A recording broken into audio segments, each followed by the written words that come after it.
Hello, this is Angel, and these are the directions for developing your IIP, which are the first steps of Module C. So again, this is the Inquiry into Teaching and Learning, Module C in the FACT program. And this is we're going to go over Step 1 and Step 2 right now. And so the first part of the IIP is to reflect on the self-assessment that you just completed. If you're in year 1, you just completed a self-assessment in Module B or at the end of Module B. If you are in year 2, you completed the self-assessment last year in Module D. So the first thing is to, based on the findings from your self-assessment, determine an area of focus. So what would you like to focus on? What did you note that was strong? And what did you note, hey, maybe this needs some attention or needs improvement? This just needs to be 3 to 5 sentences. And you can talk about how it relates to the IPS or the CSTPs. It may help with this explanation, but it's not required. This document that you're actually looking at are the guidelines, and this should be in your Dropbox and ready for you to view. And then there's an actual template that just doesn't have all the directions embedded in it. So first you're going to decide, what am I going to focus on? In the past, teachers have focused on classroom management, they focused on persuasive writing, they have focused on time on task or critical thinking. How do I get my students to become critical thinkers? How do I differentiate my curriculum as one that also teachers have worked with? So the focus is actually completely up to you. It doesn't matter what you choose to focus on. The next step is to develop a series of focus questions. So you'll develop some questions based on your area of focus using normally how or what. So how can I get my students to do this? Or what strategies will best support my students? And again, they're going to focus on something that you want to improve. They're going to directly relate to the Cell 1. And they're also going to relate to some CSTP or IPS as well. And you want it to be broad enough to study, but you don't want to be too broad because you are going to be implementing these ideas in a unit of study that you're going to be implementing in your classroom. So broad enough to study, but focused enough to address in one unit of classroom instruction. And then it will need to be possible to measure or observe, because in Cell 4 you're going to start with this. Now most of your actions in the classroom can be measured or they can be observed.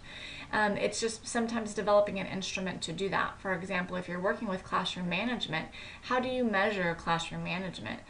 You can create a little tally mark sheet of how many times people got up out of their classroom or how many times they disrupted. So there are always ways to measure or observe, and you're going to work with your support provider on deciding how that can occur. So think about that as you're developing your questions. In the end, you're going to have to be able to either measure and or observe them through student work, through observations, through your own observations.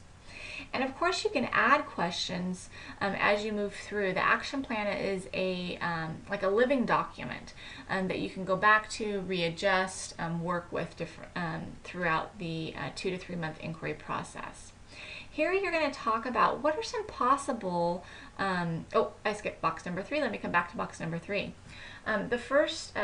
The next step here is once you've determined your focus, you develop some focus questions. You're going to make sure that you've outlined what CSTPs they're going to relate to. You can also include induction program standards here, but definitely what California standards for the teaching profession. And I would link 3 to 5, and those are the sub-standards, not the main standards. And make sure that you include the number and the full description of the full standard here to help us to follow how your inquiry will then be processed through. Next is to determine what possible outcomes may I see or might I see for this inquiry question. So if it's an inquiry question about classroom management, what are some improvements that you might see? What do you think you might want to see changed? What would be a goal? And so observable, measurable, using a number, percentage, or range of growth. So for example, if you are doing something on classroom management, you may want to say that, that students, focus or they don't blurt out, and you can give a number to that, or you can say that, a student's, you know, specifically don't blurt out more than one time per class period. You can give a number. Or if you're looking at maybe the idea of developing persuasive writing and you have a rubric, you can say, I expect all students to obtain a 3 or higher on this rubric scale. So there may be some different outcomes that you can discuss here. And we'll work with your support provider and myself as well to develop those possible measurable outcomes. So that is cells 1 through 4, and that is step 1 of the inquiry.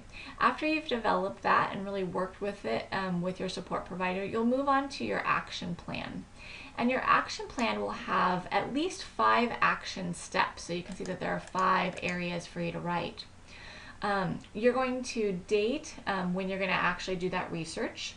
Describe what research, and then after you've done the research, you're going to come back and fill in what is the application and what are the possible measurable results, or how did they actually impact my teaching. So just to start with the date, you don't want to put all the dates on the same day. Some of this research might take an hour, some of it might take 3 hours, just depending on what it is. So you do want to spread it out. These at first will be tentative. It'll kind of be like your to-do list for research. So you don't want to date them all the same. You don't want to just put ongoing, because we know as time managers, if we put something as ongoing, chances are we're never going to actually get to it. So at least put in your 5 dates of when you're actually going to do the research. The research here is describe what resources are you going to use, what steps are you going to take. So there are a whole bunch of different bullet points that kind of outline what research you can use. You want to describe it in detail, you want to be specific. It's going to be directly related to what you completed just prior in cells 1 through 4. You'll have at least 5 activities. It's going to have a date, and it's going to continue on. So whatever you date it, you'll have your research here. You'll eventually put in your application, and then what measurable results might you see. Examples of research could be that you might observe other classrooms, you might obtain or attend a workshop or a training, you might read a professional article or look at a book, you might talk to a colleague or research online. One of the requirements is that you will actually do 1 peer-reviewed research article from the FPU databases, and this is an assignment in the class. So out of the 5 steps, 2 of these steps will actually be recorded in the class as an assignment, and you'll put them down here. So one of them is researching empirical research, getting in the online databases and researching an article. And the second step will actually be to look for a video on the teaching channel. And so 2 of the research steps we've already outlined for you. The other 3 are your choice. You can go and observe another teacher, you can go and have a conversation with another teacher, you can actually do just basic online research. So it's really getting out there and saying, okay, if I'm teaching math facts and proficiency in math facts, what does the research say? Are there any videos that I could watch, or is there somebody on my campus that I can go and discuss? They've been very successful at this. So after you do your research, you'll talk about how are you going to apply that in your classroom? What strategy may you use? If there was anything that was not useful, it just wouldn't work with your students, with your setting, you can actually put that here. But for the most part, what you gain in your research, you're going to have some sort of an application. And you'll have 1 application for each of your 5 steps here. You don't want to ignore the small steps. So say if you adjusted a worksheet, or you adjusted a strategy, say you've always done quick writes one way and now you're going to do them a different way, mark that down. That is a step, and that is the application of what you're learning. And then you're going to actually describe over here in cell 8, what measurable results did you see? What changes did you see in your students' behavior or in their performance? And so sometimes that might be a score, how did they score on one test to another. It doesn't have to include numbers, but you will have to include describe the growth. So if a student, say for example, you were trying to encourage critical thinking, and your students, when you asked a question, they just never wanted to respond. They weren't sure about how to respond to those higher level thinking questions. But as you implemented new strategies for critical thinking, you found that more and more of them are responding.